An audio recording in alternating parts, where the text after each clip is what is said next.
Durante os últimos 100 anos, o mundo aprendeu muito sobre as leis subjacentes aos fenômenos naturais.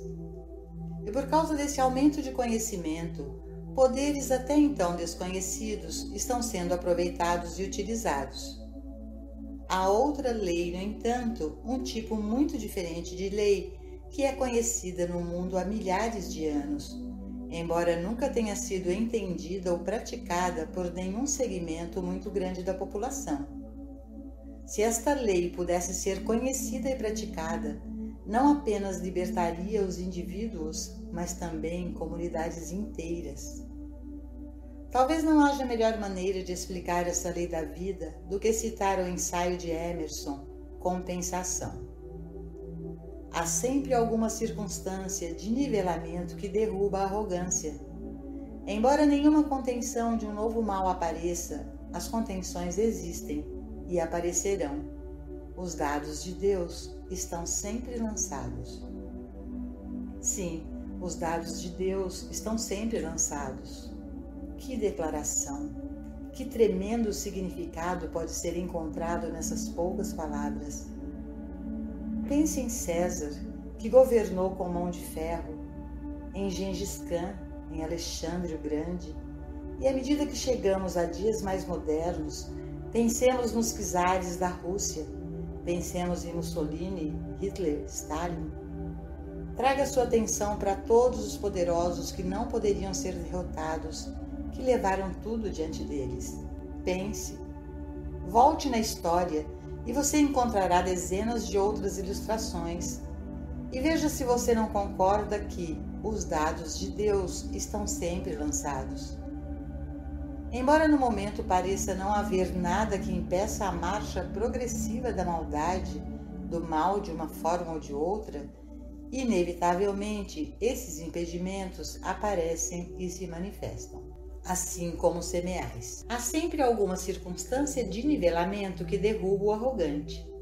Mas Emerson não afirma o que cria essa circunstância de nivelamento. Ele poderia ter feito isso, porque ele sabia o que era. É a lei do que semeais, assim colherás. O que quer que faças a outro, assim se fará a ti. Tudo que você amarrar, irá amarrá-lo, mas o que você libertar, irá libertá-lo. Toda a vida flui do centro do seu ser, e todas as circunstâncias externas são governadas e controladas por esta lei interior.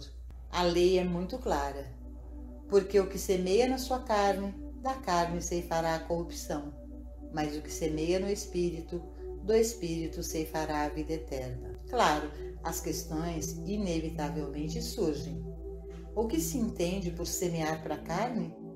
O que significa semear no espírito? E eu poderia respondê-las fazendo outra pergunta. Você coloca poder em carne ou em efeito, ou coloca poder em uma fonte invisível?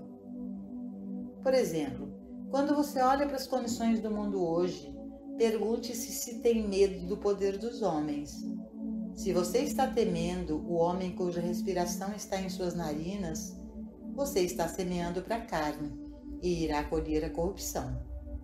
Por outro lado, se você está colocando sua fé ou confiança no homem, ou se você tem alguma crença de que há um homem ou um grupo de homens que podem salvar o mundo, você está semeando na carne, porque colocar fé nos príncipes, homens cuja respiração está em suas narinas, levantou no mundo os maiores traidores da humanidade. Lembre-se de que todo homem que alguma vez traiu alguém ou alguma coisa só pôde fazê-lo porque foi colocado em uma posição de poder pelas próprias pessoas, as pessoas cuja confiança ele primeiro conquistou. Uma pessoa deve primeiro receber o poder, antes que ela possa trair esse poder. Quer estejamos pensando em assuntos nacionais ou internacionais, ou meramente em nossos assuntos pessoais, tudo se resume ao medo do que o homem mortal pode fazer a nós, ou que efeito as circunstâncias ou condições humanas podem ter sobre nós, ou a fé que podemos ter em que haja um homem ou grupo de homens que possa nos salvar individualmente, ou salvar o mundo coletivamente. O efeito nesses casos seria o efeito de semear na carne e assim colher a corrupção. Começar a entender que há uma lei invisível operando, a lei kármica de o que você planta é o que você deve colher, e que essa lei está operando na consciência, tenderia a parar os medos, porque ela imediatamente dá a garantia de que o mal em si mesmo não pode ser perpetuado. O mal por si só não pode se sustentar. No momento em que retiramos o poder dos ídolos, no minuto em que retiramos o poder dos homens ou organizações e colocamos esse poder no invisível, nós automaticamente e instantaneamente nos libertamos de qualquer mal que os homens ou as condições podem fazer para nós. Isso não significa que somos capazes de libertar o mundo do mal imediatamente. Não. Primeiro nos libertamos e então, na medida em que somos liberados, trazemos alívio àqueles que estão dentro do alcance de nossa consciência. Não há poder no visível. A Bíblia nos diz que 10 homens justos podem salvar uma cidade. Assim também, um grupo muito pequeno de indivíduos que não depositam mais sua confiança em um partido político ou em algum candidato político pode mudar todos os resultados de uma eleição. Isso não significa que eles necessariamente elegerão um candidato específico de seu partido escolhido, mas significa que os candidatos mais próximos ao nível de integridade espiritual serão eleitos. Isso acontecerá somente quando aqueles que são capazes de desistir de sua fé e confiança em qualquer homem ou grupo perceberem que não há poder no visível. Deixe-me colocar desta forma. Em certas áreas, os votos são controlados por certos interesses. Por exemplo, em algumas comunidades, acredita-se e os resultados parecem confirmar que o voto trabalhista controla a eleição. Em alguma outra comunidade, porque a maioria dos cidadãos pertence a uma certa igreja, acredita-se que esse será o fator decisivo na eleição.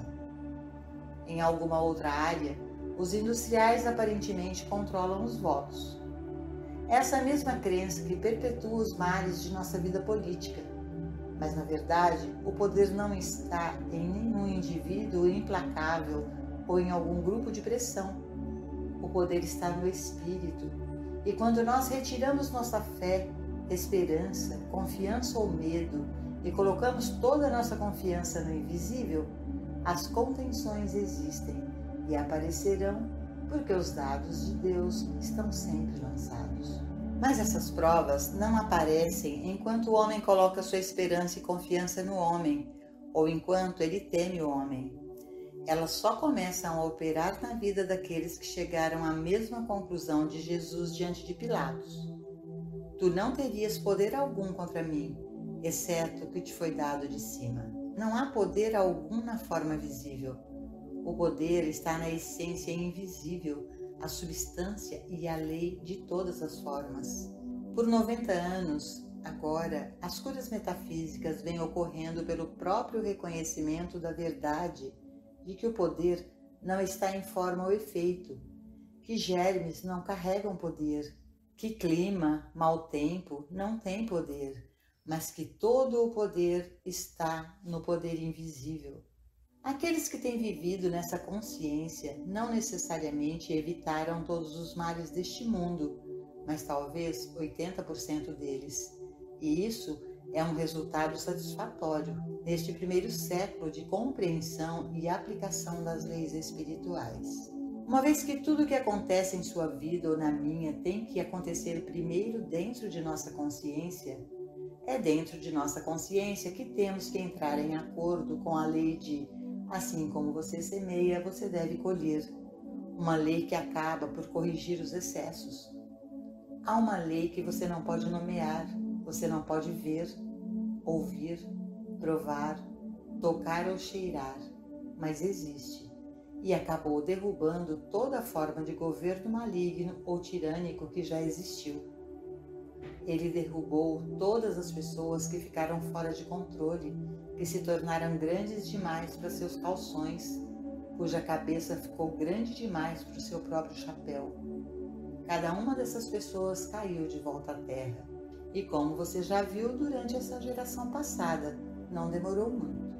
Em algum lugar neste mundo, terá que haver um começo para trazer o governo de Deus para a Terra. Todos vocês testemunharam que o governo de Deus na Terra não foi conseguido orando por ele, pois de orar nunca houve fim. Além disso, nunca pôde ser trazido à Terra por uma continuação do conflito que há muito existe entre as igrejas. O governo de Deus só será realizado da mesma maneira que você pode trazer saúde, provisão e companheirismo em sua própria vida. E isso não é sair e acreditar que você vai conseguir que Deus faça algo por você, ou que alguma nova religião, algum novo ensinamento, ou se apegar a algum pensamento, trará Deus para sua vida. Mas sim, na percepção de que a única lei real é uma lei espiritual e que as leis materiais e mentais não são leis e operam como leis somente quando há uma crença nelas, uma convicção delas ou uma esperança ou fé nelas. Em proporção, então, ao perceber que as coisas, as condições e as pessoas que você temia tinham poder em sua experiência apenas enquanto você permitia que elas fossem poder e que você poderia pôr um fim nisso a qualquer momento que você reconhecesse o invisível, você testemunhará e será um observador. Se você puder olhar para essa cena do mundo e perceber que não tem motivo para temer o homem cuja respiração está em suas narinas, não terá motivo para temer nem 1000 homens unidos. A esse respeito, falando de união, não se esqueça de que houve combinações de homens, combinações de estados, combinações de países, e nenhuma delas sobreviveu.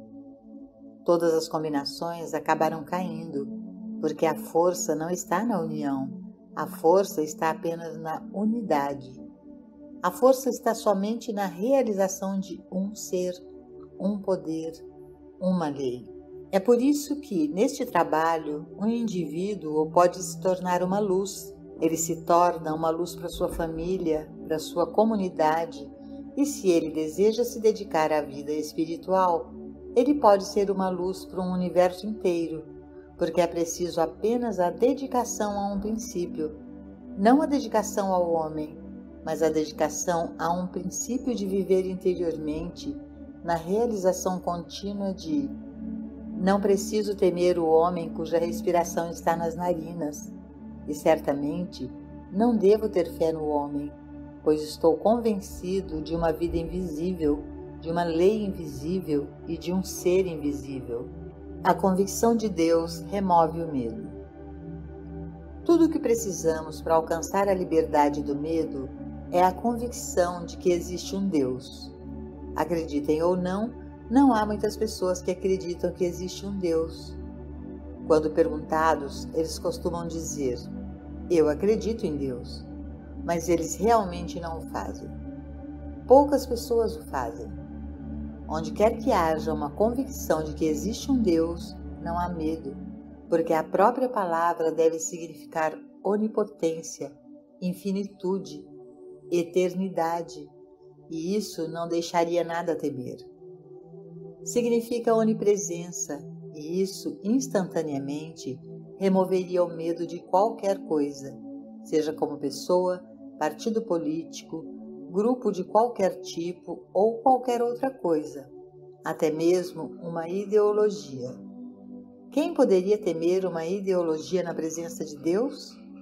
Quem poderia ter medo de bombas na presença de Deus? Nada pode ser poder na presença de Deus. Se isso não fosse verdade, não haveria Deus, ou Deus estaria em um nível finito, humano ou limitado.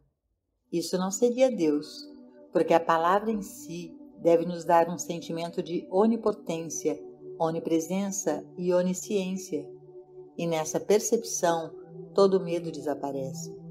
E quando o medo desaparece, o objeto do medo desaparece. Sempre que o medo se vai, o objeto do medo se vai, porque o objeto do medo é apenas o próprio medo exteriorizado, e não pode haver medo na presença de uma realização da lei espiritual. A lei espiritual não supera outras leis. A lei espiritual, sendo infinita e onipotente, é a única lei. O que provavelmente tornou isso difícil de entender ao longo desses anos todos é que a lei espiritual não é evidente para a visão humana, para a audição, o paladar, o tato ou o olfato, e pode ser observada apenas por seus efeitos. Torna-se importante, portanto, olhar para trás e ver quão inevitável é a queda e a destruição do que quer que esteja errado. Há sempre alguma circunstância de nivelamento que derruba o arrogante. Emerson não define ou explica isso. Ele simplesmente afirma: há sempre uma circunstância de nivelamento. E existe. A circunstância de nivelamento é Deus, é lei espiritual. E ele conclui corretamente que os dados de Deus estão sempre lançados. Efeitos do processo evolutivo trabalhando na consciência. Se você tem discernimento suficiente para ver como o mundo melhorou nos últimos 50, 60 ou 70 anos, e quanto bem permanente veio a este mundo na área do relacionamento do homem com o homem e nas relações das nações com as nações, perceberia quão perto estamos do fim de todas as disputas nacionais e internacionais. Não das diferenças existentes entre as nações, porque isso nunca poderia ser. Como somos seres humanos, sempre haverá diferenças de opinião e diferenças de interesse em certas áreas menores da atividade humana. Mas olhe para você e observe as mudanças que já vieram a este mundo nas relações comerciais e internacionais, e você verá que, no quadro geral, houve uma eliminação gradual de muitos dos males que existiam anos atrás, e também houve um gradual enfoque em relações mais harmoniosas em uma base permanente. Provavelmente, estamos presenciando o fim dessas nações ou povos autoritários, já que o ajuste está sendo feito para eliminar alguns dos males que existiram nos últimos 200 ou 300 anos. Sem dúvida, a evolução está fazendo o seu trabalho. Sem dúvida, esse silencioso infinito invisível está operando na consciência humana, provocando mudanças. Agora estamos realmente passando por um período de adaptação, na medida em que muitos males estão gradualmente desaparecendo. Mas podemos apressar o dia não apenas para nós mesmos individualmente, o que não é de grande importância, exceto que o que ocorre em nossa consciência afeta a demonstração do mundo inteiro, mas para o mundo todo, pela superação de nosso medo através da realização do infinito invisível, que é uma presença e um poder que vem virando e revirando até que venha aquele a quem é de direito. Sim, existe um invisível. Você ficaria surpreso com a grande contribuição que poderia dar ao mundo para lutar contra esses chamados males sem sair para o mundo, mas tendo períodos adicionais de meditação para a percepção da impotência e da natureza impessoal desses males. Em vez de lutar contra homens, lutar contra igrejas ou partidos políticos, sente-se em casa e perceba a natureza impotente deles todos. Deixe os outros fazerem a luta e deixe-os descobrir como as pessoas faziam nos dias antigos, que o inimigo luta e destrói a si mesmo, e isso ele o fará, se ao menos não entrarmos na batalha, ficarmos à margem, na percepção da impotência daqueles que parecem ser arrogantes. Desde que esse trabalho começou, a principal premissa sempre foi a percepção de que há um invisível infinito, e por meio dessa percepção, eu pessoalmente fui capaz de me retirar das batalhas do mundo. Eu fui capaz de me retirar da batalha de ganhar a vida, de competir, e até mesmo da batalha que poderia ser levar esta mensagem do caminho infinito ao mundo. Mas não há batalha relacionada com esta mensagem, nenhum proselitismo, nenhum combate, nenhuma discussão. há apenas uma percepção interna de que o único poder é invisível. E não apenas invisível, mas que é o bem. E depois vem um relaxamento da luta física ou mental para dar-lhe a oportunidade de se manifestar. Envolver-se em força ou poder físico ou poder mental, é ignorar a maior força que existe na vida. O maior poder, todo o poder, o único poder, aquele que é o real poder. Tudo isso foi mal entendido porque as mesmas palavras têm significados diferentes para pessoas diferentes. Quando Gandhi falou de não resistência, o mundo pensou que ele queria dizer não fazer nada, mas ele não quis dizer nada disso, como sabemos pelos resultados daquela não resistência. Não foi por não fazer nada que a liberdade da Índia foi trazida. Gandhi não estava fazendo nada, estava fazendo algo tão construtivo que fez o que todos os anos de luta nunca foram capazes de realizar. Então é assim, os Estados Unidos tiveram uma guerra civil que deveria ter libertado o negro. Isso nunca aconteceu. Só agora os negros estão encontrando sua liberdade neste país. Eles não foram libertados através de uma guerra. Eles só poderiam ser libertados através da evolução da consciência. A liberdade que ganharam com a guerra civil foi a liberdade de serem vendidos em uma quadra. Mas fora isso, eles eram mantidos no mesmo estado de escravidão com que haviam lutado antes da guerra. Trabalhar de sol a sol, com pouco ou nenhuma remuneração. A guerra civil não mudou essa condição. A evolução, a operação do invisível, conduziu o negro passo a passo até agora e ele está chegando finalmente a uma medida maior de liberdade. Isso tem sido assim por anos. As guerras nunca cumpriram nenhum bom propósito, mas há uma força silenciosa e invisível operando e executando sua função de liberdade. Liberdade, abundância, alfabetização e todas aquelas coisas que sabemos serem necessárias e boas.